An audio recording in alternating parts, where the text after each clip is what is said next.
अस्सलामु अलैकुम।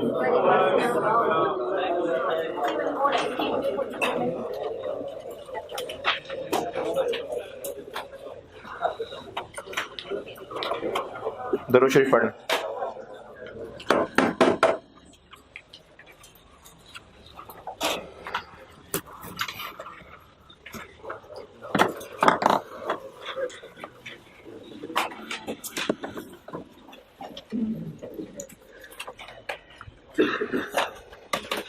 पिछली क्लास में मैंने ना ओवरहेड एब्जॉर्प्शन रेट का कॉन्सेप्ट दिया था, हेडिंग भी दे दी थी और 2-4 लाइनें भी लिख दी थी और उसका फार्मूला भी लिख दिया था। अब उस फार्मूले पे आगे चलते हैं और सवाल भी कराता हूँ। एक रीकैप के तौर पे ओवरहेड एब्जॉर्प्शन रेट दोबारा सुन लें। जो डायरेक्ट कॉस्ट होती है ना, डायरेक्ट यानी डायरेक्ट मटेरियल, डायरेक्ट लेबर, उसको डायरेक्ट कहते ही इसलिए हैं क्योंकि वो प्रोडक्ट से डायरेक्टली ऐसी रिलेटेड है कि हम जान सकते हैं कि एक यूनिट बनाने में कितने रुपए का मटेरियल लगेगा, इसी तरह से एक यूनिट बनाने में कितने रुपए की लेबर लगेगी, इसलिए इनको डायरेक्ट मटेरियल और डायरेक्ट लेबर कहते हैं। लेकिन जो एफओएच हैं ये इनडायरेक्ट कॉस्ट होती हैं और इनको इनडायरेक्ट इसलिए कहते हैं क्योंकि इनके बारे में हम ये नहीं कह सकते दावे से कि एक यूनिट बनाने पर कितना खर्चा होगा। साल के शुरू में ही हमें एक यूनिट की कॉस्ट पता होनी चाहिए। क्यों पता होनी चाहिए? अच्छा, इसको बल्कि मैं सिर्फ साल के शुरू तक महदूद नहीं कर देता, हमें किसी भी वक्त पता होना चाहिए कि हमें एक यूनिट कितना कॉस्ट करता है। क्योंकि मार्केट में अगर हमने प्राइसेस के डिसीजंस कर रहे हैं, मार्केट में रोज चेंजेस हो रही हैं, कोई नया प्रोडक्ट आ रहा है, तो हमें अगर यही नहीं पता कि हमें एक यूनिट कितना कॉस्ट करता है तो हम प्राइस के फैसले कैसे करेंगे? तो बिजनेस को एक यूनिट की कॉस्ट पता होनी चाहिए। अब एक यूनिट की कॉस्ट यानी प्रोडक्ट कॉस्ट, उसमें डायरेक्ट मटेरियल एक यूनिट पे कितना लगेगा पता चल सकता है, डायरेक्ट लेबर एक यूनिट पे कितना लगेगा पता चल सकता है। एफओएच चूंकि नहीं पता होता तो हम इसके लिए कोई एक रेट निकाल लेते हैं, एफओएच के लिए भी कोई एक रेट डिसाइड कर लेते हैं, वो होता है ओवरहेड एब्जॉर्प्शन रेट। इसको एब्जॉर्प्शन क्यों कहते हैं ये भी आपको शायद आज, उम्मीद है आज इसकी वजह बता दूंगा कि इसको एब्जॉर्प्शन क्यों कहते हैं। बहरहाल एब्जॉर्प्शन का वर्ड छोड़ के रेट की बात कर लेते हैं। तो ओवरहेड्स को एक यूनिट की कॉस्ट में शामिल किया जा सके, इसके लिए हम एक रेट कैलकुलेट कर लेते हैं। रेट कैलकुलेट करने के लिए मैंने आपको पिछली क्लास में बात यहां शुरू कर दी थी।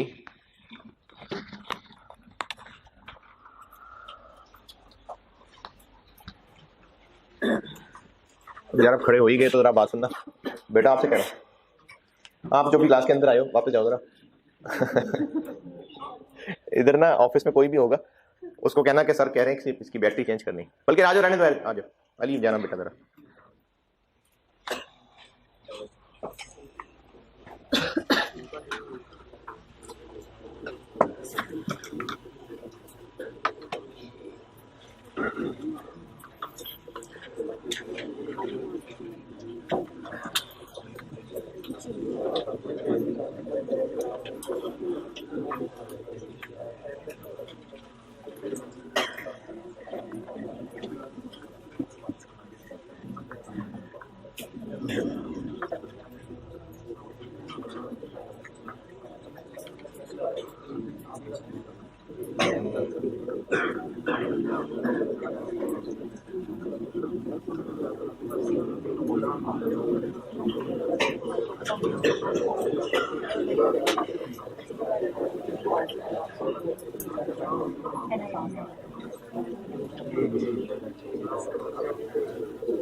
ओवरहेड्स के लिए एक रेट निकाल लिया जाता है और रेट निकालने के लिए ओवरहेड्स को किसी ना किसी एक्टिविटी से लिंक किया जाएगा। जैसे मैंने लास्ट में मिसालें दी थी कि अगर फोटोकॉपी वाले ने अपने खर्चों का कोई रेट निकालना है तो वो नंबर ऑफ कॉपीज से लिंक कर लेगा।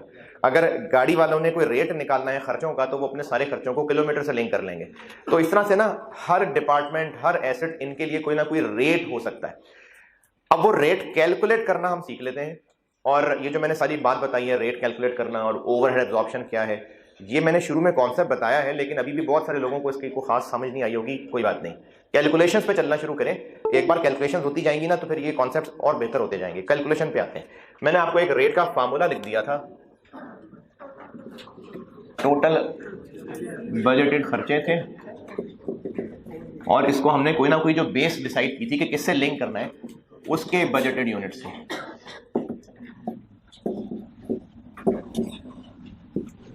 जैसे मैंने एसी के खर्चों की बात की थी, इसके साथ कौन सा एक्टिविटी लिंक? आर्स। ये जो बेस है ना, ये 5-6 तरह की बेसेस इस्तेमाल होती हैं। इनमें से कौन सी यूज आपने करनी है, इस सवाल में गाइडेंस मिल जाएगी।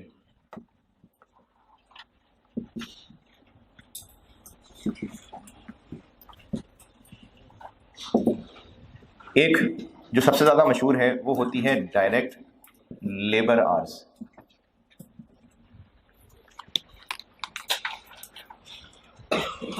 फैक्ट्री में प्रोडक्शन हो रही है और डायरेक्ट लेबर कौन लोग होते हैं?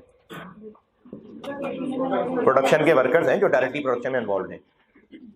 डायरेक्ट लेबर आवर्स का मतलब ये हुआ कि जितने टोटल घंटे वो काम कर रहे होंगे, direct labour hours, total direct labour hours. कि किसी भी फैक्ट्री में टोटल डायरेक्ट लोगों ने डायरेक्ट टोटल कितने घंटे काम किया, ये होते हैं डायरेक्ट लेबर आवर्स या करेंगे डायरेक्ट लेबर आवर्स। अगर इसको बेस रखना हो तो फार्मूला क्या बन जाएगा? Total budgeted overheads divided by total budgeted direct labour hours. और अगर इसको एज अ बेस यूज किया तो OAR का आंसर किस शक्ल में आ रहा होगा? Rupees per hour, rupees per labour our. अच्छा, इस रेट का इस्तेमाल क्या करना है ये भी मैंने लास्ट क्लास में बात की थी। अगर हम ये देखना चाहें कि अगले साल टोटल खर्चा कितना होगा तो इस रेट को क्या इस्तेमाल करें? इस रेट को मल्टीप्लाई कर दें टोटल। रेट इसलिए निकाला जाता है ना, फोटोकॉपियर को पता है कि एक कॉपी मुझे 2 रुपए की कॉस्ट करती है। तो कॉलेज वाले अगर ये प्लान करना चाह रहे हैं कि अगले सेशन में हमारा कितना खर्चा होगा तो कैसे करें कैलकुलेट? 2 रुपए यानी रेट को इस्तेमाल कर लें, नंबर ऑफ कॉपी से मल्टीप्लाई कर लें। अगर बिजनेस को पता है कि हमारा जो ट्रक है वो सामान लाने ले जाने के लिए जब चलता है तो 1 किलोमीटर हमें 15 रुपए कॉस्ट करता है, तो अगर वो प्लान करना चाहें कि हम ये जो फलाना विजिट करने लगे ये हमें कितना कॉस्ट करेगा, तो क्या करें? 15 रुपए जो रेट है इनटू जितने किलोमीटर चलने का इरादा उसे मल्टीप्लाई कर लें। तो ये रेट जो निकाला जा रहा होता है इसका फिर आगे इस्तेमाल करना होता है। तो इसका इस्तेमाल कैसे होना होगा? फिर जो रेट निकलेगा उसको इनटू नंबर ऑफ कौन से आवर्स? Labour hours. इसके अलावा एक और बेस ज्यादा मशहूर है, सबसे ज्यादा ये मशहूर है। इसके बाद एक और मशहूर बेस है मशीन आवर्स। मशीन आवर्स कहते हैं कितने घंटे मशीनें चलेंगी, मशीन आवर्स। अगर इसको बेस यूज किया जाना है तो फार्मूला क्या बन जाएगा? Total budgeted overheads divided by total budgeted machine hours. और अगर इसको इस्तेमाल किया गया है तो फिर OAR की शक्ल क्या बन रही होगी? OAR का आंसर किसमें आ रहा होगा? Rupees per machine our. और आगे जिंदगी में इसको कभी इस्तेमाल करना हुआ तो इसको मल्टीप्लाई करेंगे टोटल मशीन आवर्स से।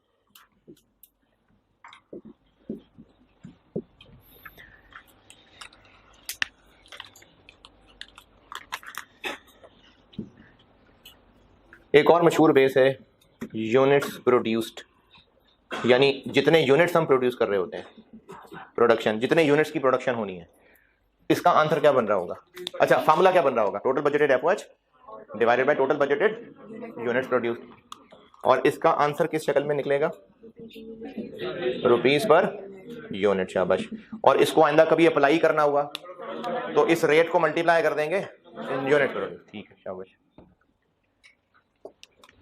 फिर इसके अलावा एक और मशहूर बेस होती है, लेकिन अब ये कम मशहूर चल रही है, डायरेक्ट मटेरियल कॉस्ट।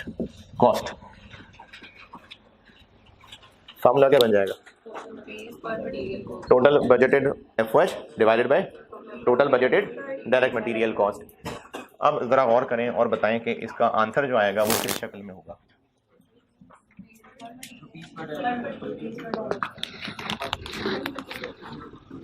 इसका आंसर रुपीस पर मशीन आर क्यों निकल रहा है? क्योंकि ऊपर क्या है? रुपीस, नीचे मशीन आवर्स, तभी तो आंसर रुपीस पर आ रहा है। इसको इस्तेमाल कर रहे होंगे तो फार्मूला क्या होगा? टोटल बजटेड एफओएच, ये भी रुपीस चीज होती है। टोटल बजटेड मटेरियल कॉस्ट, ये भी रुपीस है। डायरेक्ट मटेरियल कॉस्ट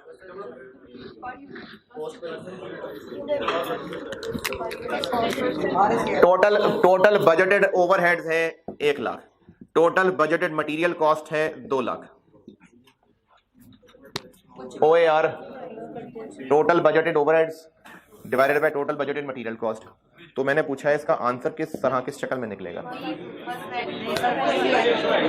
ये तो कुछ भी नहीं होगा, एक रेशो होगी, तो उसको फिर परसेंटेज की शक्ल में लिखा जाता है। यानी इसको अगर परसेंटेज बनाना हो तो क्या आंसर बना? परसेंटेज की शक्ल में लाना हो तो क्या आंसर बना? 50%। परसेंटेज में लाना होता है तो ये सलूक करते हैं। इतने तरह से होते थे, आप परसेंटेजेस निकालते थे। इनटू 100 करेंगे तो परसेंटेज आ जाएगी, तो इसका आंसर परसेंटेज में आया करेगा। इसका आंसर आ गया 50%, मिसाल के तौर पे 50% आ गया। तो अब OAR हो गया 50% ऑफ किसका? 50% डायरेक्ट मटेरियल कॉस्ट। आइंदा इस्तेमाल कैसे हुआ करेगा ये? इस रेट को अब इस्तेमाल करना है।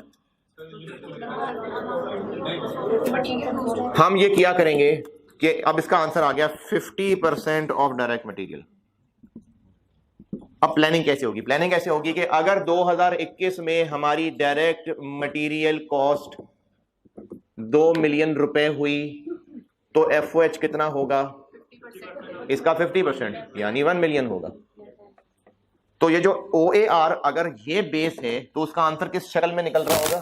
परसेंटेज की शक्ल में।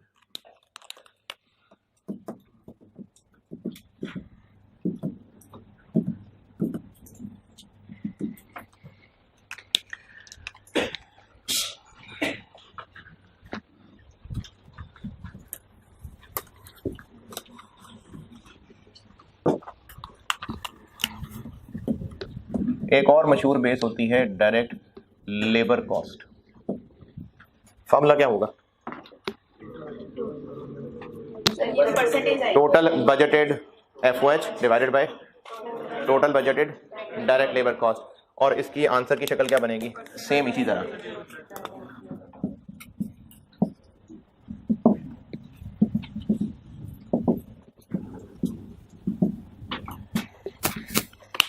और last prime cost. Prime cost कहते हैं direct material plus direct labour को। फार्मूला क्या होगा? Total budgeted FOH divided by total budgeted prime cost. और OAR की जो शक्ल होगी वो क्या निकलेगी? Percentage of prime cost. इन 6 में से कौन सी बेस यूज करनी है ये सवाल में बताई होगी। अगर नहीं बताई तो ये अगली कुछ क्लासेस में उसके लिए भी नोट लिखवा दूंगा। अच्छा, अभी तक जितना लिखा ये अभी बहुतों की शक्लें पे सवालिया निशान होगा, सवाल लिखें, उससे ये इंशाल्लाह बात बेहतर हो जाएगी। सवाल लिखें। चलें 1 मिनट बाद लिख लेंगे।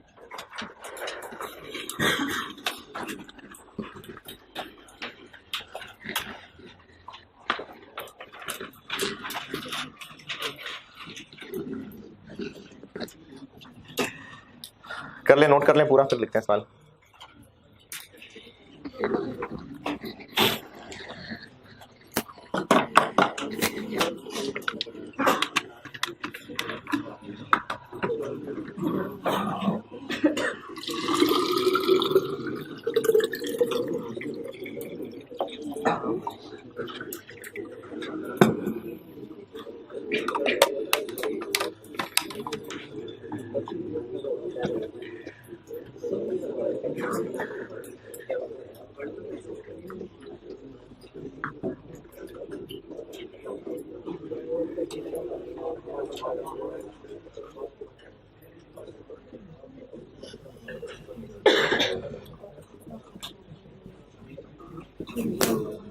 नोटेड?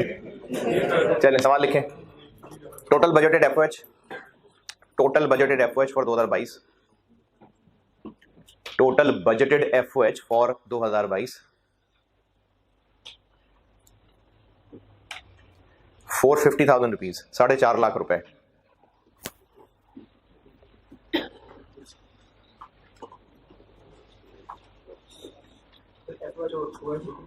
जी जी एफओएच वो असल में ओवरहेड्स ज्यादा बोला जाता है ना, चैप्टर का नाम भी ओवरहेड्स था, तो वो फैक्ट्री ओवरहेड्स ही पढ़ रहे हैं इसके अंदर हम।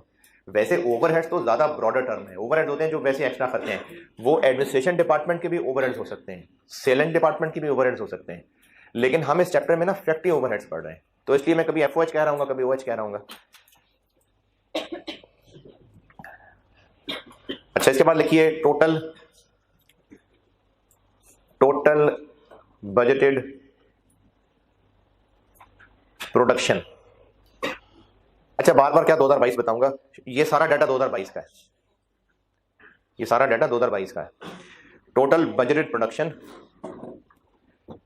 4,000 units, 4,000 units.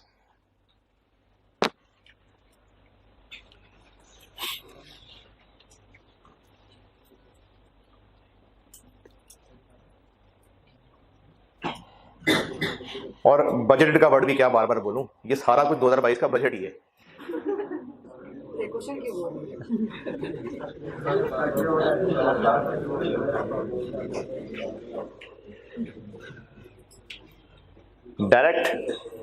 Direct labour hours per unit, अब ये सब बजटेड बातें ही हैं। Direct labour hours per unit, इसका क्या मतलब हुआ? Direct labour hours per unit नहीं, direct labour hours per unit, बल्कि पहले लिख लें, direct labour hours per unit 3 hours. 3 क्या मतलब हुआ इस बात का? Direct labour hours per unit कि एक यूनिट बनाने में 3 घंटे लगते हैं, ठीक है। Direct labour hours per unit मैंने बताए हैं 3। डायरेक्ट लेबर का रेट, डायरेक्ट लेबर का रेट यानी उनको जो पैसे देने हैं वो किस रेट पे देने हैं, वेजेस कह ले, वेजेस का जो रेट है, direct labour rate 200 per hour, 200 रुपए पर आवर। ये जो लेबर है ना, इनको हमने 200 पर आवर पैसे देने हैं, इनका वेज रेट 200 पर आवर है, रुपीस 200 पर आवर।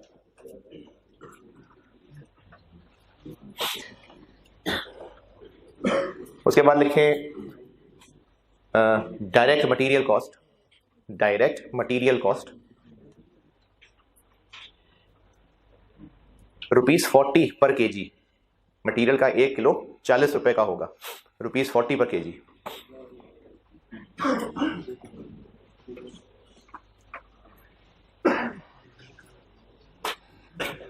उसके बाद लिखिए डायरेक्ट मटेरियल की कंजम्पशन,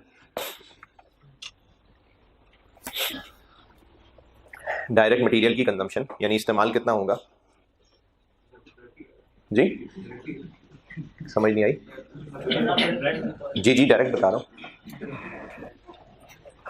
डायरेक्ट मटेरियल की कंजम्पशन होगी 6 KG per unit, 6 KG per unit. एक यूनिट बनाने में 6 किलो मटेरियल लगा करेगा।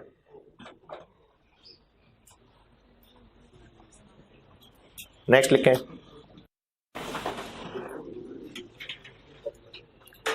Machine hours required per unit, machine hours required per unit.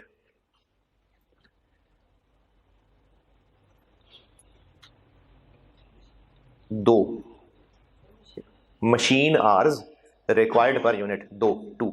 इसका क्या मतलब हुआ कि एक यूनिट बनाने के लिए मशीन 2 घंटे चल रही होगी।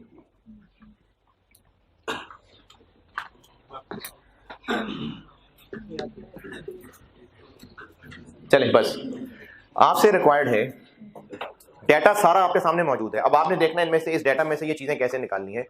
आपने इन 6 की 6 बेसिस पे एक एक करके OAR निकालना है, इसी डाटा में से ढूंढें। अब आपको इस डाटा में से ढूंढना है कि टोटल डायरेक्ट लेबर आवर्स कितने हैं, टोटल मटेरियल मशीन आवर्स कितने हैं, वो इस डाटा में से ढूंढना है। इन 6 के 6 बेसिस पे OAR निकालना है।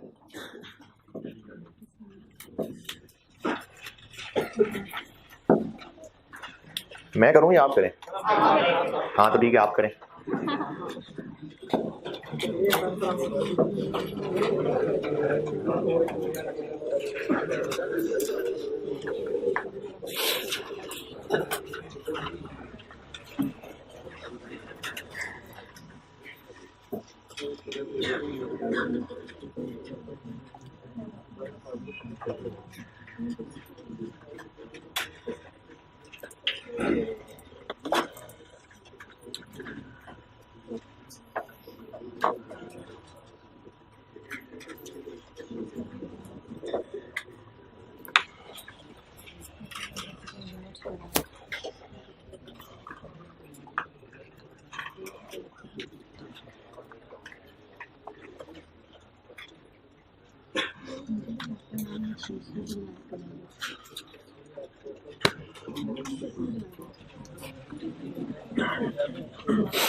अच्छा, इसमें ना मैं आपकी अकल से उम्मीद करता हूँ कि आप अकल भी इस्तेमाल करें। जरूरी नहीं है कि आपको मैंने ये टोटल्स दे दिए हों, ये आपने खुद गौर करना है। ये आप जो चीजें दी हैं इन पे गौर करिए, देखिए आपने ये चीजें बनानी है। हो सकता है कुछ चीजें डायरेक्टली गिवन है, कुछ नहीं है। ये आपने बेटा अकल इस्तेमाल करके सोचना है। आप अपना जहन भी इस्तेमाल करें, जरा होश के साथ सवाल सॉल्व करें।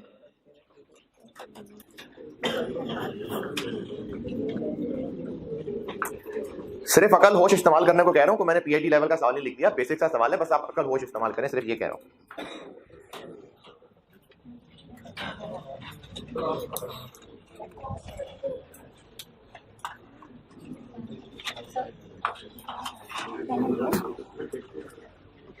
पहला क्या, कैसे? ठीक है, शाबाश, बिल्कुल ठीक।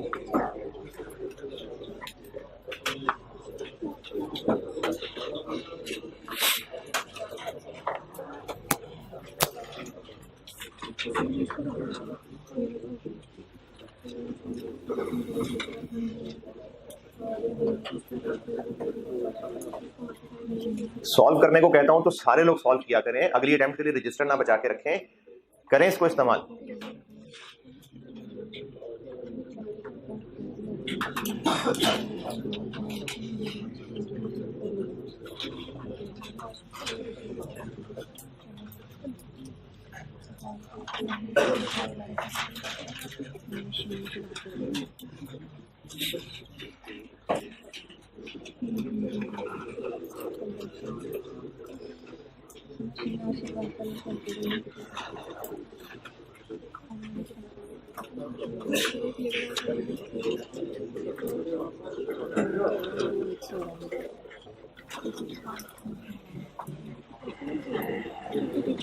क्या किया है?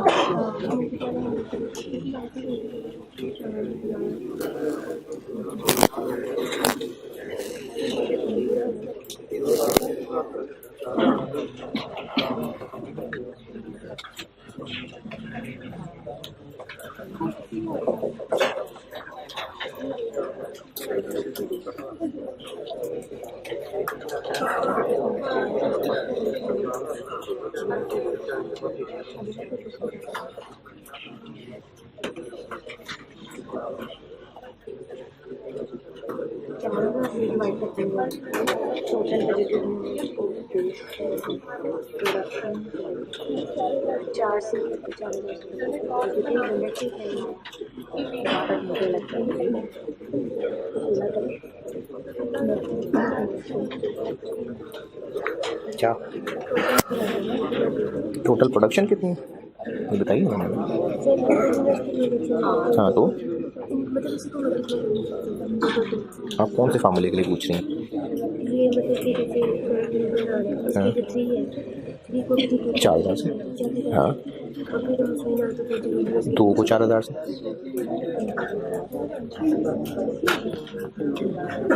अच्छा, ये जो पूरा डाटा है ना, ये सारा डाटा 2022 के लिए एक ही बिजनेस का है। यानी अगर मैंने आपको शुरू में कहीं लिखवा दिया है कि इस 2022 की, सबसे बात कर रहा हूं, 2022 की बजटेड प्रोडक्शन कितनी बताई है मैंने? Budgeted production 4,000 units. तो ये 2022 में 4,000 यूनिट्स बनाने हैं हमने। अब ये 4000 यूनिट्स अगली सारी लाइनों के लिए होंगे इस्तेमाल। ये सब अलग अलग इंडिपेंडेंट बिजनेसेस की बात नहीं हो रही, मैंने कहा ये सारा डाटा मैं आपको 2022 का बता रहा हूं। तो अब 4000 यूनिट्स हमने अगले साल बनाने हैं, अब आपको इन सारी चीजों के लिए उन 4000 यूनिट्स को करना है इस्तेमाल।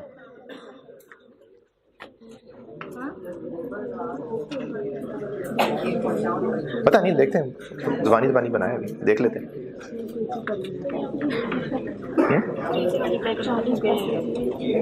हाँ जी बिल्कुल। नहीं ये बूफो क्या है?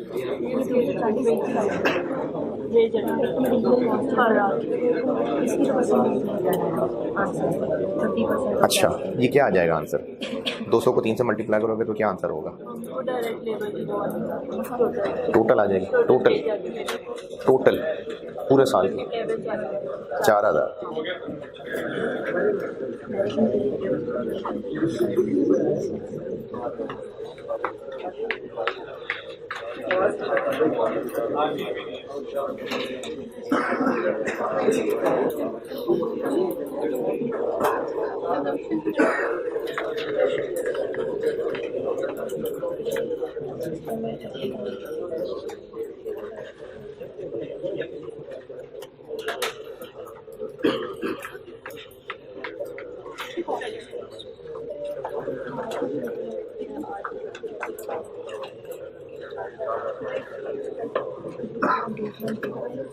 सारे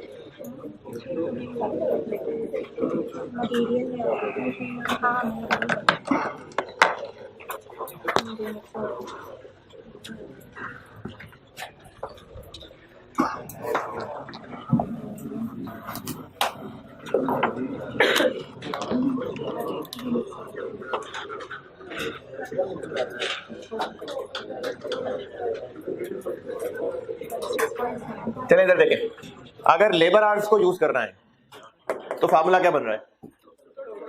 टोटल बजटेड एफओएच। अच्छा, ये जो सारी कैलकुलेशन हम कर रहे हैं ये 2022 या उसके किसी एक हफ्ते की या 15 दिन, पूरा साल है ना, तो हम ये पूरे साल की कैलकुलेशन कर रहे हैं। तो 2022 में टोटल बजटेड एफओएच कितने? 450,000।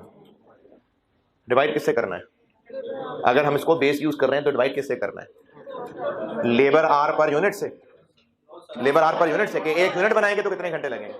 टोटल 2022 में कितने घंटे काम करेंगे वर्कर्स, तो वो तो एक यूनिट के लिए मैंने कहा 3 घंटे काम करेंगे, तो इसको 4000 से मल्टीप्लाई करेंगे तो टोटल लेबर आवर्स निकलेंगे 12000। देखें, एक यूनिट के लिए वर्कर्स को 3 घंटे काम करना पड़ता है। अगर हम साल में 4000 यूनिट बनाएंगे तो टोटल साल में 12000 घंटे काम होगा ना वर्कर्स की तरफ से। तो यहां पर हमें डिनोमिनेटर में टोटल बजटेड लेबर आवर्स चाहिए, तो वो 3 है, 12000 है। यार को बहुत अनूनी बात तो नहीं बता रहा है, इतनी अजीब अजीब शक्लें क्यों नजर आ रही मुझे? ये 12000 क्या है, कैसे निकला है? हाँ आपसे पूछ रहा हूँ, व्हाइट शर्ट क्यों किया 4000 से मल्टीप्लाई?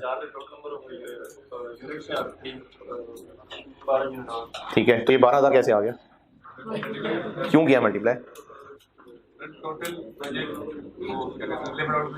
अच्छा, क्यों करेंगे ऐसी? 12000 क्यों टोटल लेबर आवर्स है? मैंने क्या ये फॉर्मूला बताया था कि दिस इनटू दिस करें तो टोटल हो जाएगा। 12000 कैसे बन रहा है? क्यों कर रहे हैं 3 से मल्टीप्लाई? अच्छा ठीक, एक यूनिट बनाने में 3 घंटे लगेंगे तो फिर 4000 बनाने में 12000 घंटे लगेंगे, तो हमें यहाँ टोटल लेबर आवर्स चाहिए, तो टोटल से डिवाइड कितना बना? 37.5 पर आवर। फिर अगर हमने OAR पर मशीन आवर निकालना है, OAR पर मशीन आवर, तो अब डिनोमिनेटर में क्या चाहिए? टोटल बजटेड कि पूरे साल में टोटल कितने घंटे मशीन चलेगी। एक यूनिट बनाने के लिए 2 घंटे चलनी पड़ती है, तो फिर 8000 56.25 पर मशीन आवर। और अगर रखना हो यूनिट्स प्रोड्यूस्ड को तो OAR per unit, OAR per unit, तो फार्मूला क्या बन जाएगा, टोटल बजटेड ओवरहेड यानी 450,000 divided by total budgeted production 4000 units, 112 per unit. हाँ जी, आपको चाह रहे हैं समझ, ये इम्पॉसिबली डिफिकल्ट तरीन काम कर रहे हैं इस वक्त आप। Yes sir. अच्छा, इस पे ना जरा आप सीरियसली सोचिएगा, अगर आपको मुश्किल लग रहा है कि ये जो इस वक्त यहाँ काम हो रहे हैं, क्या वाकई ये कोई इतना मुश्किल काम है कि आप टोटल तक नहीं पहुंच पा रहे। ये आपको झंझोड़ने के लिए बता रहा हूं, क्योंकि बेटा अगर आपको ये बहुत मुश्किल लग रहा है तो इसका यकीनी रीजन ये है कि आप नहीं कर रहे दिमाग इस्तेमाल। आप दिमाग इस्तेमाल नहीं कर रहे।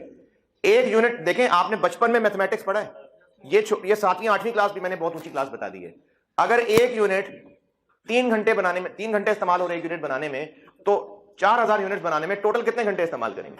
ये अब एक कैफ का स्टूडेंट जो AFC में QMB पढ़ाया और उसको ये 12000 निकालने में कोई बहुत मुश्किल काम है। ये आप नहीं कर रहे दिमाग इस्तेमाल, नहीं दिमाग इस्तेमाल। मैंने पहले दिन आपसे ईंटों का इस्तेमाल इसलिए थोड़ी कराया था कि आपने ईंटों का इस्तेमाल करना है, जाके दिमाग इस्तेमाल करना है, दिमाग इस्तेमाल करना है। मैंने यहां जितनी चीजें सजा बताई हैं, क्या वाकई कोई ऐसा नया नॉलेज है जिसमें बहुत नई चीज पता चली कि इसको इससे मल्टीप्लाई करके टोटल निकलेगा। ये बेटा जब तक आप ये चीज रियलाइज नहीं करेंगे ना, आप इन मुश्किलों को फिर करने के लिए तैयार भी नहीं होंगे। ये अभी कुछ मुश्किल नहीं है, ये सीरियसली कुछ मुश्किल नहीं है। इसका मतलब ये नहीं है कि सर आपने बहुत डरा दिया है। मैं आपको झंझोड़ रहा हूं कि बेटे अकल दिमाग इस्तेमाल करके चलें, अपने दिमाग पे थोड़ा भरोसा तो करें, थोड़ी हिम्मत तो करें। ये जितने लोग बैठे हैं उनमें से किसी से भी ये सवाल नहीं हुआ था। अगर हमने रखना है OAR की बेस, अगर OAR को हमने कहना है based on material cost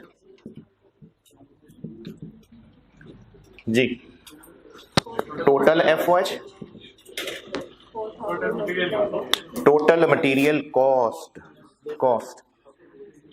1 kilo 40 रुपए का, एक यूनिट के लिए 6 किलो, 6 इंटू 40 क्या चीज बन जाएगी। एक यूनिट बनाने पे इतने रुपए का मटेरियल लगेगा, तो 240 से डिवाइड कर लो, फिर 4000 से भी मल्टीप्लाई होगा। दोबारा देखें, ये जो 40 रुपए है, ये 40 रुपए है कि 1 किलो 40 रुपए का है। एक यूनिट बनाने के लिए 6 kg लगते हैं। इसका आंसर क्या चीज बन जाएगी, 240। एक यूनिट बनाने के लिए 240 रुपए का मटेरियल लगेगा और हम 4000 यूनिट्स बना रहे हैं।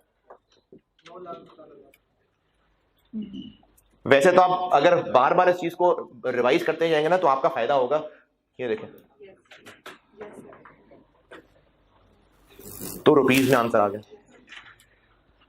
कितने बन गए, 960,000, 46.88 कर लें जी, 88 कर लें,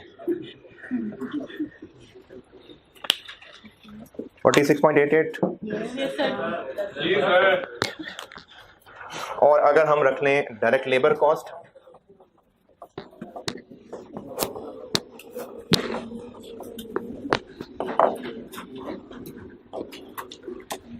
अच्छा मैं आपको पढ़ा भी रहा हूं, सिखा भी रहा हूं, समझा भी रहा हूं, नहीं हो रहा तो बेटे बोर्ड पे भी कर रहा हूं। मैं आपको ना सिर्फ बस ये चाहता हूं आपसे कि आप दिमाग इस्तेमाल करने की कोशिश पूरी करते रहे, अपने आप को पूरा एक्सप्लॉइट करें जी। ये क्यों कर रहे हैं, ये कैलकुलेशन क्यों कर रहे हैं। हम ओवरहेड्स के लिए एक रेट निकालना चाह रहे हैं ताकि उसको इस्तेमाल कर सकें। अभी आप रेट निकालने तक बस चल लें, फिर आगे इसका इस्तेमाल भी कर लेंगे। हाँ, तो इफेक्टिव ओवरहेड में नहीं आता, बिल्कुल नहीं आता। अगर हम ये देखना चाहें कि हमारा जो फोटोकॉपी का खर्चा है, फोटोकॉपी का खर्चा वो पर स्टूडेंट हमें कितना कॉस्ट करेगा पर स्टूडेंट। अगर कॉलेज ये देखना चाहे कि फोटोकॉपी का खर्चा, या अगर रेट निकालना चाहे कि हमें एक स्टूडेंट कितने रुपए कॉपी कॉस्ट करेगा, फोटोकॉपी का खर्चा अगर पर स्टूडेंट के हिसाब से देखना चाहें तो क्या फार्मूला बन जाएगा? टोटल फोटोकॉपी का खर्चा डिवाइडेड बाय, तो इसका मतलब स्टूडेंट फोटोकॉपी के अंदर आ रहे हैं। अगर हम ये निकालना चाह रहे हैं कि बिजनेस एक स्कूल है, कॉलेज है, वो स्टूडेंट्स के लिए एक ट्रिप प्लान कर रहा है और उसका पेट्रोल का खर्चा, वो ये देखना चाह रहे हैं कि मैं पर स्टूडेंट कितना पेट्रोल का खर्चा कॉस्ट करेगा, तो मतलब स्टूडेंट पेट्रोल पे चल रहा है? नहीं, टोटल पेट्रोल का खर्चा पर स्टूडेंट निकालना चाह रहे हैं, तो total petrol cost divided by number of units. इसका मतलब ये तो नहीं है ना कि नंबर ऑफ यूनिट, जो नंबर ऑफ स्टूडेंट्स हैं वो कहीं petrol number of students P रहे हैं या खा रहे हैं, इसका नहीं है ना लिंक। बात ये है कि हमें खर्चे को किसी के साथ लिंक कर रहे हैं। जब ये पता चल जाएगा कि एक स्टूडेंट कितने रुपए का हमें फ्यूल कॉस्ट कर रहा है, ताकि फिर कॉलेज वाले बच्चों से कह सके भाई आपने ना 1500 रुपए जमा कराने इस ट्रिप के, पर स्टूडेंट कॉस्ट निकालेंगे तो ये काम कर सकेंगे ना। तो इसलिए बिजनेसेस ये जो ओवरहेड्स हैं इनको किसी ना किसी एक्टिविटी के साथ लिंक करके रेट निकाल रहे होते हैं।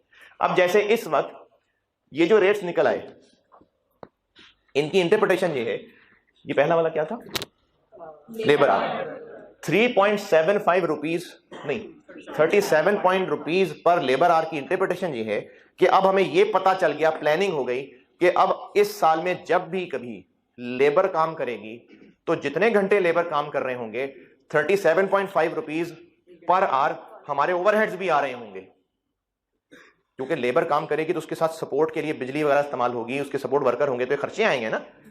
कॉलेज ने सेशन चलाना है तो कॉलेज वाले ये प्लान करेंगे कि जब भी एक सेशन 150 घंटों पे चलेगा तो सफाई वालों का खर्चा, पीएन्स का खर्चा, पानी का खर्चा, बिजली का खर्चा, ये भी हमारा साथ साथ इनकर हो रहा होगा। तो क्लास में तो आपको टीचर पढ़ा रहे हैं, लेकिन कॉलेज प्लान कर रहा है कि सेशन होगा तो साथ ये खर्चे भी होंगे। अब उनके लिए उन्होंने एक रेट शुरू में सोच लिया कि 1 घंटा क्लास होगी तो 1500 रुपए खर्च होंगे हमारे, पानी बिजली वगैरह ये सारे। अब आप कहेंगे पानी का क्लास से क्या ताल्लुक है? तो ओवरऑल ये सारी सर्विसेज, ये जो पानी टीचर के लिए आ रहा है या जो वॉशरूम स्टूडेंट यूज कर रहे हैं, पानी इस्तेमाल हो रहा है ना, तो वो पानी खर्चा है। तो अगर कॉलेज उसको किसी एक्टिविटी से लिंक करना चाहे तो उसका रीजन ये होता है कि हम एक रेट निकाल के रख लें, उसको फिर इस्तेमाल कर लें। अब इस 37.5 पर आवर की इंटरप्रिटेशन क्या बनी कि जब भी वर्कर 1 घंटा काम करेगा तो साथ ये खर्चे भी होने शुरू हो जाएंगे। अब इससे इस ऑर्गेनाइजेशन को क्या आगे मदद मिलेगी? वो अगर कभी भी कॉस्ट डिटरमिन करना चाहें कि अच्छा अगर हम अगले क्वार्टर में 4000 घंटे लोगों से काम करा लें तो क्या होगा, 4000 इंटू 37.5, इतने ओवरहेड नहीं होंगे। अच्छा इसी तरह से ये 4000 क्या था, हाँ 112.5, इसकी इंटरप्रिटेशन क्या है कि हम जब भी एक यूनिट बनाएंगे 112.5 रुपए ओवरहेड्स आ जाया करेंगे। अब इस रेट का ऑर्गेनाइजेशन को फायदा क्या है? वो ये प्लान कर सकते हैं, अच्छा हम जो जुलाई के महीने में 1600 यूनिट्स बनाने का इरादा रखते हैं तो कितना खर्च होगा, 1600 इंटू 112.5। इसी तरह से अगर ये रेट निकाल लिया ये वाला 56.25 पर मशीन आर, इसकी क्या इंटरप्रिटेशन है कि मशीन जब 1 घंटे चलेगी तो बिजली, किराया, फलानों की तनख्वाह, सब ओवरहेड्स इनको मशीन के चलने से लिंक कर दिया कि जब मशीन 1 घंटा चलेगी तो 56 रुपए खर्चा आया करेगा। अब इसको हम प्लान कैसे करें कि अगर अगले 4 महीने में हमारा मशीन को 2700 घंटे चलाने का इरादा है तो हमें यह भी सोच लेना चाहिए कि इतना खर्चा हो जाएगा, कितना, 2600 घंटे इनटू ये 56.2। कुछ अंडरस्टैंडिंग बेहतर हुई? इसी तरह से ना आपको जब भी मैं कोई कॉन्सेप्ट बताया करूंगा तो ये हमेशा ऐसे नहीं होगा कि जब मैंने उसका बैकग्राउंड बताया तो उसी वक्त सब बिल्कुल क्लियर हो चुका होगा। उसमें से जितना समझ आया होगा उसके साथ आगे बढ़ते जाएंगे, फिर आगे कैलकुलेशंस करते करते वो कॉन्सेप्ट्स में बार बार रिपीट कर रहा हुआ करूंगा, फिर उनका इस्तेमाल होता शुरू हो जाएगा, फिर चीजें क्लियर होनी शुरू हो जाएंगी। तो ये इस तरह से चैप्टर बाय चैप्टर आपके कॉन्सेप्ट बनेंगे। लेकिन अगर आप बेटे एफर्ट ही नहीं करेंगे ना, अगर आप कुछ कोशिश ही नहीं करेंगे, मैंने ये जो सवाल आप लोगों को करने को कहा ये सारा मैं खुद बोर्ड पे कर देता, वो तो मैं कर रहा होता। अब आप लोगों ने जब ये सवाल किए और आपके जहन में फिर सवाल बने कि ये क्या हो रहा है, क्यों हो रहा है, उस बच्चे ने कहा ये क्यों हो रहा है, तो ये कुछ कैलकुलेशन की, थोड़ा बहुत दिमाग इस्तेमाल किया, सवाल आए क्या कर रहे हैं, तो फिर इसके साथ अब जवाब आ गया। जब आपने दिमाग ही इस्तेमाल ना किया होता तो फिर ये मेरे जवाब आपको कुछ भी फायदा नहीं पहुंचा रहे होते। तो बेटे अगर आप कॉस्ट करना चाहते हैं ना तो दिमाग इस्तेमाल किया करें। ये चाहता हूं मैं आपसे कि आप अपने लिए अपने आप को फेंके चैलेंजेस के आगे। मैं सिखा रहा हूं, समझा रहा हूं, ये थोड़ी कह रहा हूं जाओ पढ़ा दी खुद ही करते रहो, पढ़ा ही रहा हूं, समझा रहा हूं, लेकिन बस एफर्ट चाहता हूं मैं आपसे। जी अब आप पूछें। ओवरहेड्स फैक्ट्री ओवरहेड सारे, हाँ जी, ये 4.5 लाख में factory rent, indirect material, indirect labour, salary सब शामिल है। जी जी, इसमें भी सारे डायरेक्ट जितने भी इसमें डायरेक्ट होंगे सारे किसी ओवरऑल जो 1 यूनिट बनाना फैक्ट्री ओवरहेड्स, फैक्ट्री ओवरहेड्स। जैसे अगर शादी हॉल वाले से जाके कोई रेट कर रहे हैं जी, हमने एक फंक्शन करना है, तो वो कहेगा जी हम आपको पर गेस्ट 1700 रुपए चार्ज करेंगे। अब वो ये कैसे कर पा रहे हैं 1700 पर, ये इन्होंने कैसे कैलकुलेट किया होगा? उन्होंने पहले अपनी पर गेस्ट कॉस्ट निकाली होगी ना, कि जब भी फंक्शन होगा तो अब उसमें एसी चलना है, उस एसी का पर इंडिविजुअल से कैसे लिंक बन सकता है? वो तो घंटों से लिंक बनेगा। बिजली के बिल हैं, इसको कैसे पर कस्टमर से लिंक कर सकते हैं? लेकिन कुछ ना कुछ तो उन्होंने हिसाब किताब लगाया होगा। तो उन्होंने सारा हिसाब किताब लगाया होगा कि जब भी हमारा 3 घंटे का फंक्शन होगा इस हॉल के अंदर, तो हमें तकरीबन पर बंदा 700 रुपए कॉस्ट कर रहा होगा। तो उन्होंने कह दिया कस्टमर को 1700 रुपए हम आपसे चार्ज करेंगे। तो ये बिजनेसेस इन खर्चों का एक रेट निकालते हैं। डायरेक्ट मटेरियल और डायरेक्ट लेबर में मुश्किल क्यों नहीं आ रही होती? क्योंकि वो डायरेक्ट है ही इसलिए क्योंकि पता है 1 यूनिट बनाने के लिए कितना है। ओवरहेड्स का नहीं पता, तो उनके लिए ये रेट बनाना पड़ रहा है और उसको किसी ना किसी एक्टिविटी से लिंक करना पड़ रहा है। ये OAR है जी। सर ये टोटल बजटेड ओवरहेड्स की ना इंटरप्रिटेशन करते हैं, मतलब ये नहीं अंडरस्टैंड कर पा रही। ओवरहेड्स क्या है? FOH में क्या शामिल है? सर मतलब हमारे डायरेक्ट मटेरियल और डायरेक्ट लेबर के अलावा सारे खर्चे टोटल फॉर किसी पीरियड होगा। चलें फॉर द ईयर था। एक्चुअल और बजटेड कहूं तो क्या फर्क होगा? हाँ, अगर हम कहें कि टोटल एक्चुअल ओवरहेड्स फॉर 2021, तो 2021 एंड हो गया, उसमें जो टोटल ओवरहेड्स थे ये वो हैं। अब मैं कह रहा हूं total budgeted factory overheads for 2022, इसका मतलब है हम 2022 को एस्टिमेट कर रहे हैं कि टोटल 2022 में टोटल रेंट कितना होगा, टोटल इलेक्ट्रिसिटी कितनी होगी, टोटल फ्यूल पर कितना होगा, ये सब 4.5 लाख रुपए। ये कुछ भी हो सकता है, ये तो उस मैनेजमेंट की टेंशन है ना कि उन्होंने इस बजट का डाटा उठाना कहां से। हमारे लिए तो रेलेवेंट ये है कि बजट का डाटा है, अब आगे क्या करना है ये तो उन लोगों ने सोचना है कि हम मार्केट से पूछें, बड़ों से पूछें, खुद सोचें। ये तो डाटा कहां से उठाना है ये तो टेक्निकल लोगों का काम है। हमने तो नंबर्स गेम करनी है आगे कि अच्छा अमाउंट कितनी होगी। बहरहाल जो आपका सवाल है वो मार्केट से पूछ सकते हैं, जिनसे सीख के इस काम में आए हैं उनसे पूछ सकते हैं। कुछ पल्ले पड़ रही है बात? कितने हो गए? ये मैंने क्या कर दिया अभी? मटेरियल कॉस्ट कर दिया। OAR based on direct labour cost निकालते हैं। अच्छा, अब इस फार्मूले में न्यूमिनेटर में 4.5 लाख, डिनोमिनेटर में क्या रखूं? Total budgeted direct labour cost, तो 300 रुपए रख दूं। 300 क्या है? 300 200 पता नहीं, 200 क्या है कि वो जो वर्कर है उसको हम 200 रुपए पर घंटा रेट वेज दे रहे हैं। ये तो उस एक वर्कर का 1 घंटे का रेट आ गया। 3 घंटे क्या है? 1 यूनिट बनाएगा तो वर्कर 3 घंटे काम कर रहे होंगे, तो 1 यूनिट के लिए 3 घंटे और 1 घंटे का रेट 200 रुपए पर आवर। अगर इसको मल्टीप्लाई कर लें तो इसका आंसर क्या चीज होगी? 1 यूनिट बनाने में कितना लेबर का खर्चा आएगा। तो हमें तो टोटल फॉर द ईयर तक पहुंचना है, तो इनटू 4000 यूनिट्स।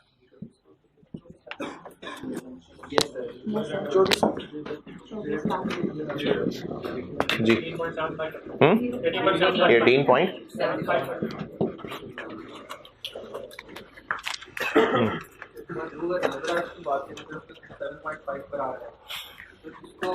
कहाँ? अच्छा ठीक है।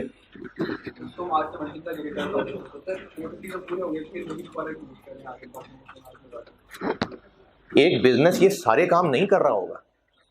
अगर कोई आपको डेप्रिसिएशन सिखा रहा है और आपको कह रहा है कि आप ऐसा करें बच्चों, स्ट्रेट लाइन से भी कैलकुलेट कर दें, रिड्यूसिंग से भी कैलकुलेट कर दें, आर्ट मेथड से भी कर दें, यूनिट मेथड से भी कर दें, तो वो किस लिए कर रहे हैं?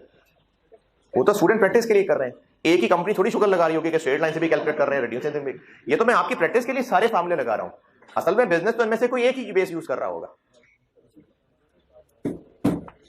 ये तो मैं आपको सिर्फ फार्मूलों की प्रैक्टिस करा रहा हूं। और क्या रह गया? Prime cost. उस प्राइम कॉस्ट में क्या हो जाएगा? डायरेक्ट लेबर कॉस्ट और डायरेक्ट मटेरियल कॉस्ट। तो OAR based on prime cost बन जाएगा 450 और डिवाइडेड बाय 360,000। 13.39 कर लें यार, ये 39 कर लें।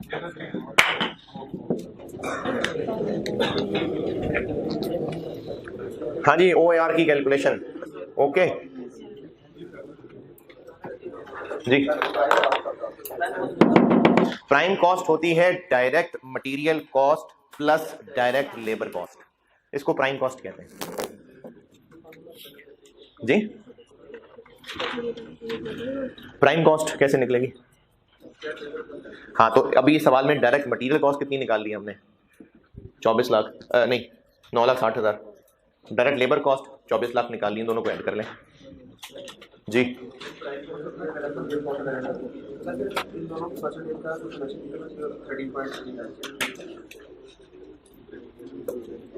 आप कह रहे हैं कि इन दोनों को परसेंटेजेस को ऐड करें तो 13 क्यों नहीं आ रहा? न्यूमरेटर में चीज होती है ना, तो वो ऐड करके आंसर भी ऐड कर देती है। ये तो डिनोमिनेटर है,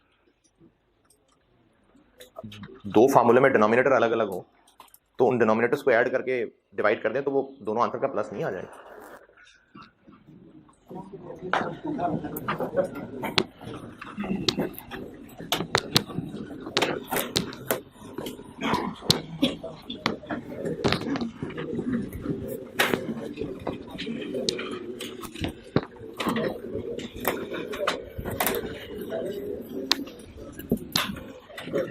चलिए और लिखें सवाल, और सवाल लिखिए।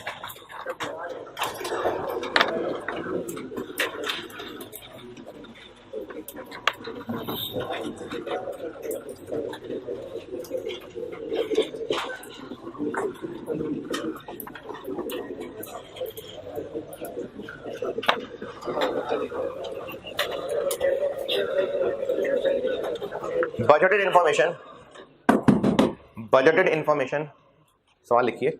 Budgeted information for 2022, budgeted information for 2022 बता रहा हूं। अब उसमें लिखते जाइए direct material cost, direct material cost 6 lakh रुपए, ये रुपीस बता रहा हूं सारे, यानी आप बेशक आइटम्स लिखते जाइएगा और रुपीस के कॉलम में फिगर लिखते जाए। तो डायरेक्ट मटेरियल कॉस्ट बताई है 6 लाख रुपए। Direct labour cost, direct labour cost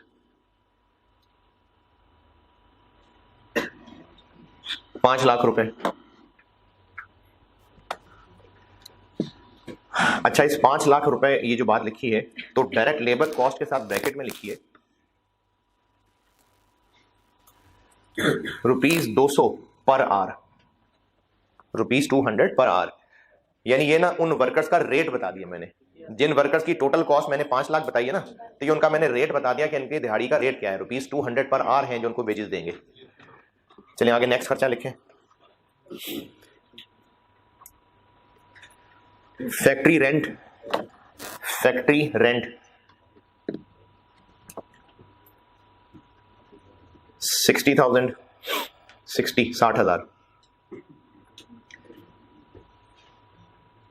insurance 30,000, 30,000। Depreciation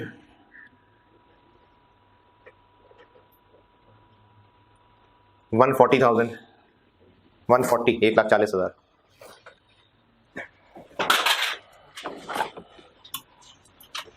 repair maintenance, repair maintenance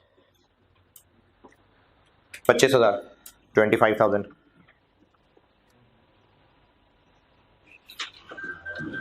fuel and power, fuel and power 95,000।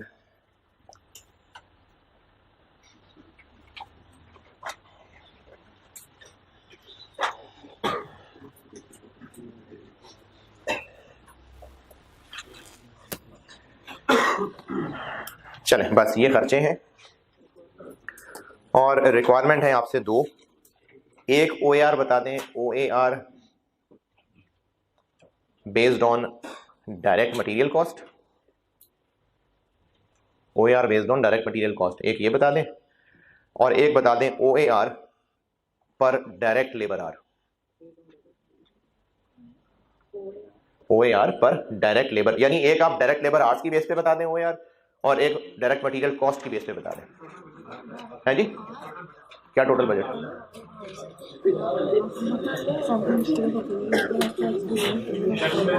क्या जी?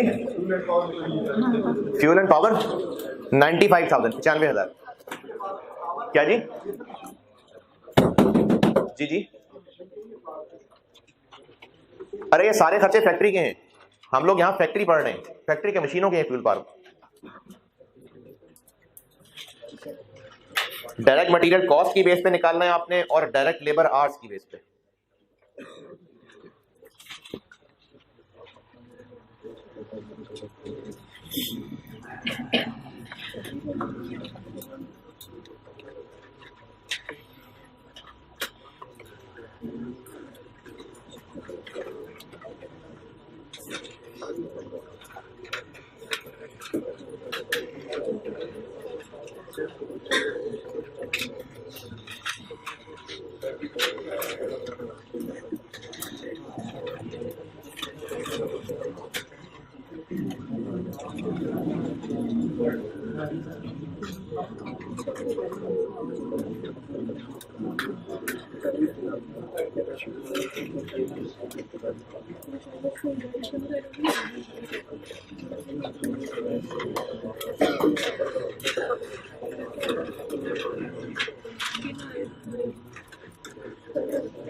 नहीं आएंगे। मैंने 95,000 कहा था।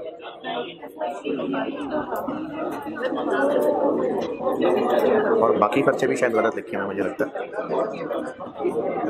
60, 30, 140।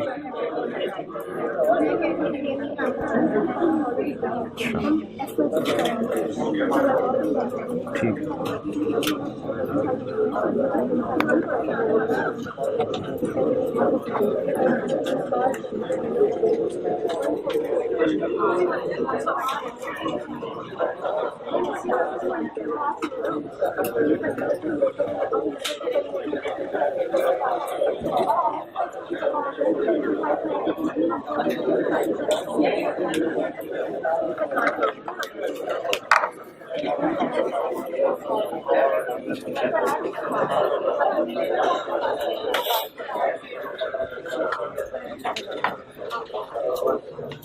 दूसरा वाला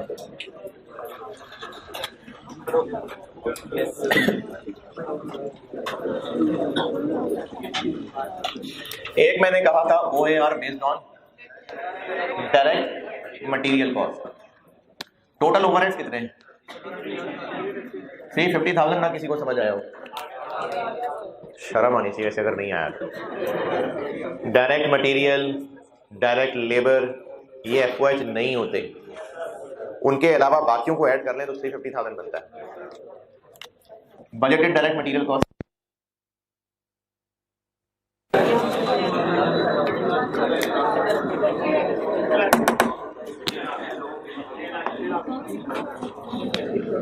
अब ये डायरेक्ट मटेरियल कॉस्ट पे बेस्ड है तो आंसर परसेंटेज में आएगा।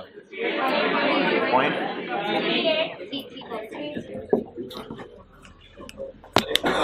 है जी, सही है सर, सही है। और एक OAR मैंने कहा था बेस्ड ऑन, तो डायरेक्ट लेबर आवर्स कितने? 2500, बिल्कुल ठीक है, शाबाश।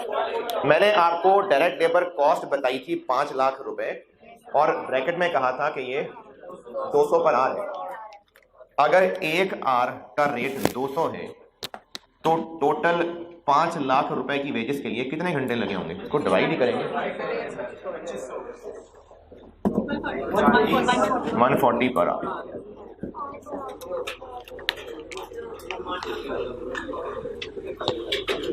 $2500। हाँ जी जी जी,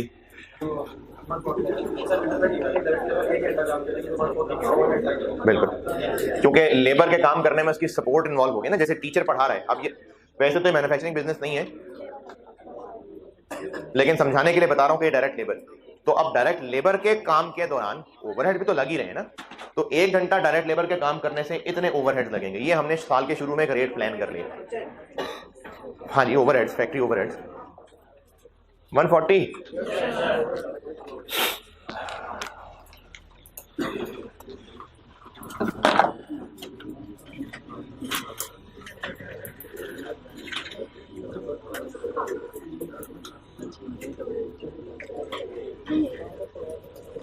फार्मूले हो गए, ठीक है।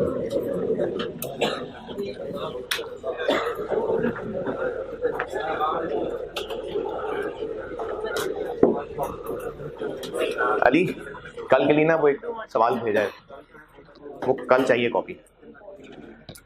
अच्छा, कल मैं इसकी पास पेपर की प्रैक्टिस कराऊंगा। अभी आज बस मैं पढ़ाई यहीं रोक रहा हूँ, यहाँ तक की चीज़ को आप हजम कर लें। और मैंने क्लास ख़त्म करने को नहीं कहा, अभी मैं क्लास में मौजूद हूँ।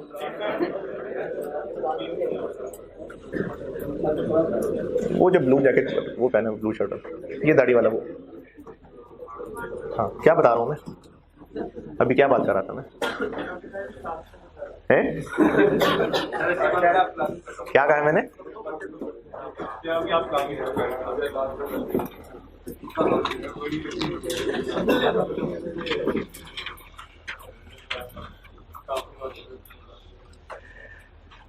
अच्छा, अभी तक ओवरहेड्स का मैंने आपको कॉन्सेप्ट बताया है, ये फार्मूला समझाया, इसकी प्रैक्टिस हो गई। इसमें ना ये जो चीज़ें हैं, देखें मैं आपको बिल्कुल समझा भी रहा हूँ, पढ़ा भी रहा हूँ, उसकी प्रैक्टिस भी कर रहे हैं। और इससे पहले ये जो अभी मैंने सवाल करवाया, इससे पहले जो सवाल किया था, इस तरह का सवाल मैंने ज़िंदगी में कभी नहीं कराया कॉस्ट वालों को। मैं ओवरहेड्स के फार्मूले पढ़ा के सवाल यही करता था सामने, जो आपके सामने आया है। लेकिन उससे पहले जो किया वो भी कराया, आप लोगों को करने को दिया, फिर बोर्ड पे समझाया। बताने का मकसद ये है कि चूंकि अब ये एक नीचे लेवल पे पेपर आ गया है, तो मैंने अपने पढ़ाने के अंदर बहुत सारी चीज़ें नई शामिल कर रहा हूँ, एफर्ट कर रहा हूँ। लेकिन बेटा यहाँ तक ये वाली चीज़ें हैं ना, अब जैसे देखें, मैंने कहा 5 लाख टोटल लेबर कॉस्ट और 1 घंटे का रेट इतना है, तो अब इससे 2500 आवर्स निकल आएंगे। ये चीज़ें आपके लिए ऐसे होनी चाहिए। अगर आप इनमें इस तरह से कंफर्टेबल हैं तो आपको कॉस्ट साथ साथ चलती रहेगी। ये बहुत बेसिक सी चीज़ें हैं। और ये जो पिछले वो वेरिएबल फिक्स वाले चैप्टर में इस तरह के काम किए भी थे। मैंने शुरू में वो चैप्टर ही इसलिए कराया था ताकि हम कुछ बेसिक कैलकुलेशन सीख सकें कि कहीं पर अगर कोई चीज़ रुपए पर आर थी तो टोटल तक पहुंचने के लिए उसको आर से मल्टीप्लाई किया था, कहीं पर कोई खर्चा रुपए पर मंथ था तो टोटल तक पहुंचने के लिए मंथ से मल्टीप्लाई किया था, कहीं पर कोई पर यूनिट था तो उसको इनटू यूनिट्स किया था। तो ये बेसिक मेहनत जो की थी, अब बेटा आगे हर क्लास में मैं जाके आपको ये नहीं कर रहा हूँ एक्सप्लेन कि ये टोटल है, ये पर यूनिट है, ये आपने इसमें आपको बहुत फ्लुएंट होना पड़ेगा। तो इसलिए ये सोचने की बात है, मैं इस वक्त ना एक बड़ी सीरियस बात कर रहा हूँ। ये जब आप इस तरह के बीच में कमेंट देते हैं ना, तो उससे ये शो हो रहा होता है कि आप यहाँ पर क्या करने बैठे हुए। जब पढ़ा रहा हूँ हंसी मजाक कोई चीज मजाक में कर रहा हूँ, ठीक है मजाक चल रहा है, लेकिन मैं एक बात बहुत सीरियस समझ के कर रहा हूँ, तो फिर इस तरह की चवलें बीच में ना मार रखे। कई बातें पहुंच जाती हैं मुझ तक, मैं जिसको कह रहा हूं उनको पता चल गया होगा। तो ये जो इस तरह की पर यूनिट कैलकुलेशंस हैं, ये आपके लिए बहुत फ्लुएंट होनी चाहिए। इसमें अगर आपको कोई मुश्किल लग रही है तो पहले 6 लेक्चर्स अभी तक यूट्यूब पे हैं, उनमें जहां पर मैंने ये वेरिएबल और टोटल निकालने की बातें की हुई थी, आप उनको दोबारा जाके देख लीजिए। अब आप कॉस्ट में काफी आगे चले गए, इन्वेंटरी वैल्यूएशन भी कर ली, ओवरहेड भी हम कर रहे हैं, आस्ता आस्ता आगे बढ़ते जाएंगे। प्रोसेस कॉस्टिंग मैंने एक बहुत कैलकुलेशन वाला चैप्टर पढ़ाना है, बहुत कैलकुलेशन है उसके अंदर, और मैंने इसकी बहुत प्रैक्टिस करानी है। लेकिन ये जो इस तरह की चीजें होंगी ना कि ये आर्स इतने हैं और आर्स का रेट इतना है और टोटल इतना है, ये चीजें बेटे आप उसमें बहुत फ्लुएंट होने चाहिए। अगर आपको इनमें ज्यादा मसला आ रहा है तो आप इसी तरह के 10-12 सवाल ये जो अभी दरमियान में जितने भी हुए, इनकी बार बार प्रैक्टिस करें जाके। ये बड़े जरूरी टूल्स हैं कॉस्ट अकाउंटिंग में आगे चलने के लिए। अच्छा, अब जिन लोगों ने मुझसे पहले पढ़ा हुआ है कोई ना कोई पेपर या वैसे जानते हैं, तो मैंने 15 लेक्चर्स इंतजार किया है एक बात का, और इंतजार इसलिए किया है क्योंकि आपको मैंने कॉस्ट पढ़ानी है और आगे भी इंशाल्लाह कॉस्ट ही पढ़ाऊंगा। और इन 15 दिनों के इंतजार में मैंने अपनी तरफ से जो भी एफर्ट की, आपको ये वक्त दिया था कि मैं कॉस्ट पढ़ा सकता हूँ, मैं कॉस्ट का टीचर हूँ और आपको अच्छा ही सिखाने की कोशिश कर रहा हूँ। अब आप अगर भरोसा कर गए इस बात पे, अगर तो आगे तो चलें, कॉस्ट चलेगी ही, लेकिन अब कुछ और बहुत जरूरी बात है जो मेरी क्लासेस का हिस्सा रहेगी। आप सब लोग माशाल्लाह अक्लमंद समझदार बाशऊर लोग हैं, तो आप तकरीबन एज आपकी कोई एवरेज अगर करूं तो 20 के आसपास के लोग आप यहां बैठे हुए हैं, इससे प्लस माइनस हो सकते हैं, एवरेज 20 आपकी एज है। और आप सीए में कितना टाइम समझते हैं लगेगा? 4-5 साल, 5 साल कम से कम 6 साल। अब उसमें जो अपनी सलाहियत के एतबार से या पढ़ाई के शौक के एतबार से कोई 8, 9, 10, 12 साल लगाना चाहे तो उसका अपना शौक जरूर है, लेकिन 5, 6, 7 साल चले ये लगेंगे। अच्छा, अब ये जो 5, 6 साल आपके लग जाएंगे, ये आपकी जवानी की एज के 5, 6 साल है, ये बुढ़ापे के 5, 6 साल नहीं है। आपकी टोटल लाइफ में से जो जवानी वाला फेज है, वैसे मतलब जो अमूमी एतबार से जो जवानी की एज होती है वो 15 से 40 होती है, ये जवानी का पीरियड काउंट होता है। तो आप अपनी जवानी की एज के 6 साल इस प्रोफेशन में लगा लें, ठीक है, करिए मेहनत, बहुत अच्छी बात है। सुबह सुबह 7 बजे, सर्दियां भी और बढ़ती जाएंगी, सुबह सुबह क्या आप आके बैठे होंगे, जो बाइक पे आते होंगे उनके हाथों को पता चलेगा कि सर्दी में बाइक चलाना कैसे होता है। फिर चिंची पे बैठे हैं या बाइक पे पीछे बैठे हैं, जहां भी हैं, बहरहाल ट्रैवल करके मुश्किल आ रहे हैं। फिर आप दूसरे शहरों से आए हुए हैं, यहाँ हॉस्टल की लाइफ गुजार रहे हैं, बहुत सारे लोग आप में से हैं। आप अपनी जवानी के ये 5-6 साल की मेहनत, और आप मेहनत कर रहे हैं चाहे जैसी भी टूटी फूटी है, लेकिन मेहनत बहरहाल आप लोग कर रहे हैं। आप 4-5-6 घंटे तो कॉलेज में कम से कम गुजार रहे हैं। फिर इसके अलावा कई लोग होंगे जहां लाइब्रेरी में पढ़ते होंगे, बैठ के घर जाके पढ़ाई कर रहे होंगे। आप अपनी जिंदगी के 24 घंटों में से अगर अपनी असेसमेंट करें ना, तो आप में से अक्सर लोग बहुत मेहनत कर रहे हैं। समझ आ रही है, ज्यादा समझ आ रही है, नहीं आ रही है, होमवर्क करते हैं, टेस्ट देते हैं, लेकिन जनरली मैं यही उम्मीद करता हूं कि आप में से काफी सारे बच्चे मेहनत कर रहे हैं। अब आप अपनी एनर्जीज अपनी इस जवानी के अंदर आप एक फील्ड की ये पढ़ाई पे लगा रहे हैं, 6 साल आप अपनी जिंदगी के लगाने को तैयार हैं। आप क्यों कन्विंस्ड हो गए कि आप 6 साल लगाने के लिए तैयार हो गए? क्यों कन्विंस्ड हैं इस बात पे? हैं जी, सीरियस सवाल पूछ रहा हूं बहुत जी। बेटर फ्यूचर है ना, बिल्कुल ठीक है, बिल्कुल ठीक है। अच्छा, अब आपको लगता है, और हाँ ऐसा है भी, कि अगर आप ये 6 साल जिंदगी की अच्छी मेहनत कर लें, सीए क्वालिफाई कर लें, तो अभी तक के हालात में अल्लाह का शुक्र है इसका अच्छा कैरियर ही है, रिस्पेक्टेबल है, अच्छी इज्जतदार जगह काम मिल जाएगा, जॉब भी अच्छी है, बिजनेस भी हो जाएगा, यानी बहुत अच्छी अपॉर्चुनिटीज मिल जाती हैं, रिस्पेक्टेबल अर्निंग भी होगी। और कितना अर्सा तकरीबन, अभी अगर आप 20, चलो 25, 26, 27 के सीए कर लिया, तो आगे तकरीबन प्रोफेशनल लाइफ कितनी बाकी को रह जाएगी? एवरेज 20-25 साल, चलो 30 साल कह लें, चलो 35 कर लेते हैं। अब आपने अपनी जवानी के 6 साल प्लस जो कैरियर है, देखें तकरीबन अब आप लोगों ने अपने वालिदैन को देखा है, अपने घर में और बड़ों को देखा है, तकरीबन एक मर्द की वर्किंग लाइफ जो वो ऑफिस में है या नौकरी कर रहा है, तकरीबन 55-60 साल एक वर्किंग लाइफ होती है। अब उस 60 साल भी अगर मान लें तो 30 साल तकरीबन 35 साल ये आपके पास एक पीरियड होगा इस 6 साल की मेहनत के बेनिफिट्स लेने का। अच्छा, वो बेनिफिट्स ऐसे भी नहीं होंगे कि इस 6 साल की मेहनत के बाद आपको बादशाह सलामत बना दिया जाएगा और उसके बाद आप बिल्कुल एफर्टलेस आराम से बैठे ऐशी करेंगे। ऐसा नहीं होने वाला, ऐसा नहीं होने वाला। चार्टर्ड अकाउंटेंट की हर फील्ड में, सीए प्रोफेशन चाहे वो फर्म बना रहे हो, मैं टीचर्स की बात कर लें, वैसे इंडस्ट्री में कोई हूं, अपना बिजनेस कर रहे हो, एफर्ट बहुत ज्यादा है, हो रही होती है, मुसलसल हो रही होती है। अभी मेरा तो खैर पीक सीजन चल रहा है क्योंकि सीफैप भी पढ़ा रहा हूं, तो अभी मैं रात 10 सवा 10 तक क्लासों में हूंगा, सुबह 7 बजे का आया होगा। हाँ, ये सेशन खत्म हो जाएगा तो फिर जल्दी क्लास खत्म हो जाया करेगी, ये सीजन चेंज करेंगे। इसी तरह सीए फर्म्स हैं, टैक्स का सीजन चल रहा है, ऑडिट का सीजन चल रहा है, तो उसमें 22 घंटे भी दिन में ऑफिस में गुजर रहे हैं। ये सीजन चलेगा लेकिन एफर्ट है। तो आप 6 साल की अपनी जिंदगी की सारी एनर्जी, तकरीबन सारी एनर्जी अभी आपकी इस पढ़ाई पे लगनी है, इसमें आप इन्वेस्ट कर रहे हैं अपना टाइम, अपनी मेहनत, और इसके लिए आप क्यों कन्विंस्ड हैं कि अगले 25 साल आपके अच्छे गुजर जाएंगे? ऐसे ही है ना? तो ठीक है, अकलमंदी की बात है। अगर आपको यह कहा जाता कि आप जिंदगी के 6 साल मेहनत कर लें, उसके बाद आपको सिर्फ 1 साल की कॉन्ट्रैक्ट जॉब मिलेगी और बस यही टोटल आपकी जंप होगी, उसके बाद फिर आप फारे गए, फिर आप जो मर्जी करें, और एमए करना एमए कर लें, रेडी लगाने रेडी लगा लें। सीए की कुल दौड़ इतनी थी कि आपको सीए करने के बाद 1 साल की कॉन्ट्रैक्ट जॉब मिलेगी बस। फिर आप उस 1 साल के फायदे के लिए 6 साल लगा रहे होते? नहीं। तो अब आपकी अकल में यह बात आ रही है कि 6 साल की मेहनत आप लगाने को तैयार हो जाए, जब उसके बदले में रिवॉर्ड मिल रहे हैं 25-30 साल। ठीक है, बहुत अच्छी बात है।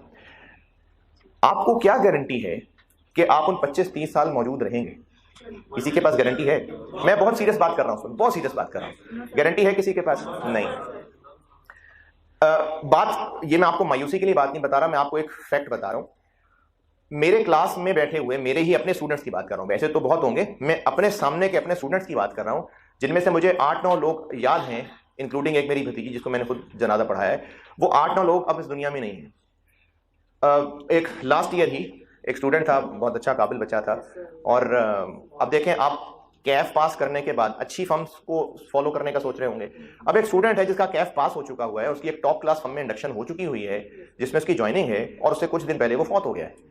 मतलब एक कैरियर चल रहा है और वो उसे क्या अच्छा सोच सकता है, लेकिन वो फौत हो चुका है। फिर इसी तरह से एक मेरा सीए फाइनल का स्टूडेंट रात को बीएफडी की क्लास पढ़ के निकल रहा है, दोस्त से बाहर निकल के बात कर रहा है, अभी क्या प्लान है, क्या है, हाँ जी मेरी दुबई नौकरी हो गई है, और वो जिसकी दुबई नौकरी हो गई है वो अगली सुबह बस के नीचे आ चुका हुआ है। इसी तरह से एक और ये जो एक अब जिसका मैं जिक्र कर रहा हूं ना, ये मुझे बहुत अरसे तक ये बहुत फिक्रमंद भी रखा इस बात ने।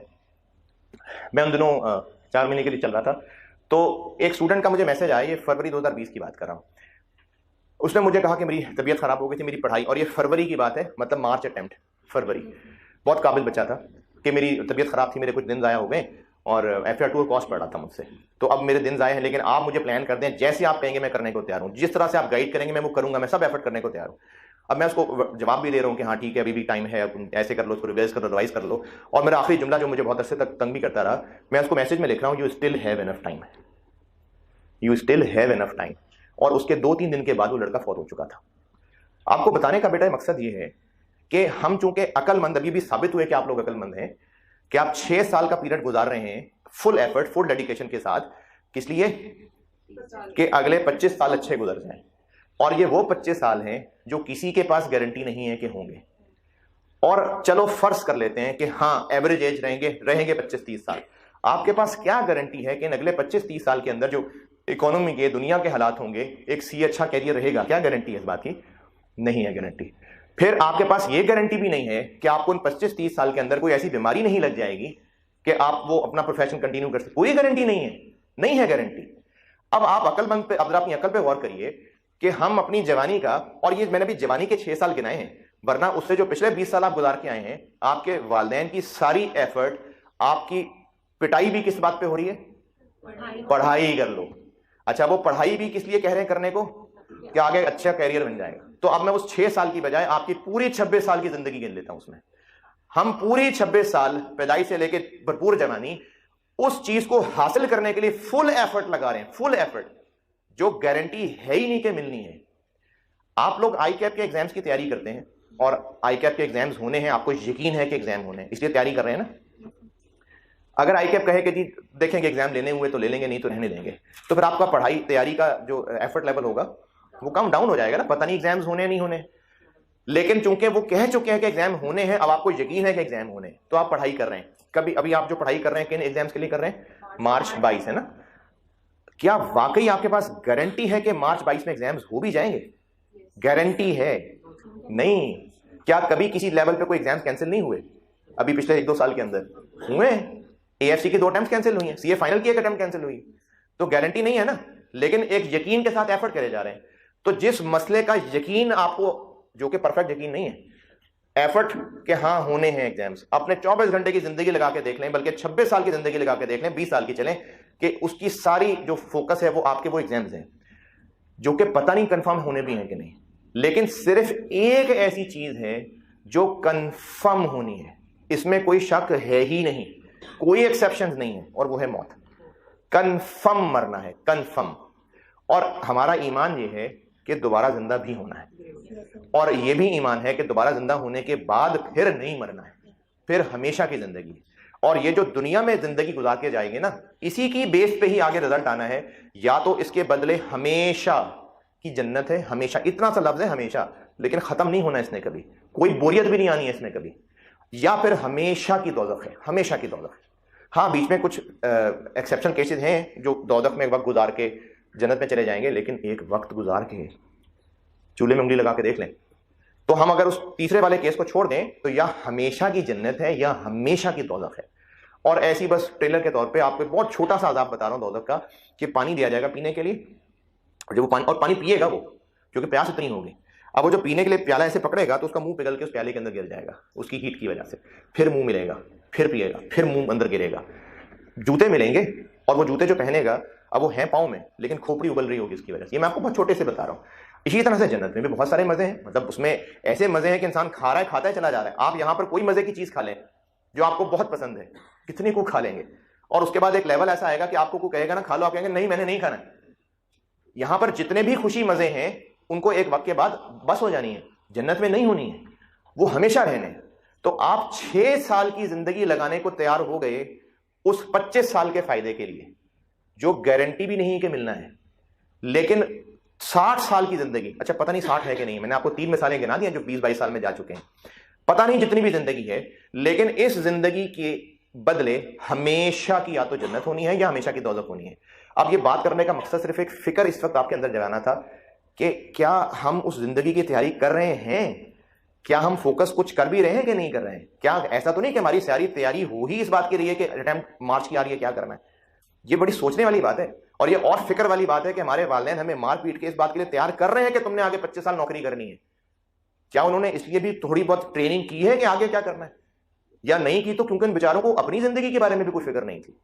तो इसलिए ये बहुत फिक्र की बात है मेरे बच्चों, इस पे हमें एक सोचने वाली बात रखनी है अपने अंदर। फिक्र, मैंने ये इग्निशन दिया सिर्फ, अब इंशाल्लाह हर क्लास में कोशिश करता रहूंगा कि बस थोड़ी सी फिक्र अलाइव रहे, बस ये फिक्र चलती रहे। पढ़ाई बिल्कुल करें, पढ़ाई करनी है, अच्छी जिंदगी गुजारनी है, कोई हर्ज नहीं है इसके अंदर, लेकिन ये फिक्र साथ साथ चलती रहे, इसके लिए मैं हर क्लास के अंदर कोशिश करूंगा कि बस फिक्र किसी तरह जिंदा रह हमारे अंदर।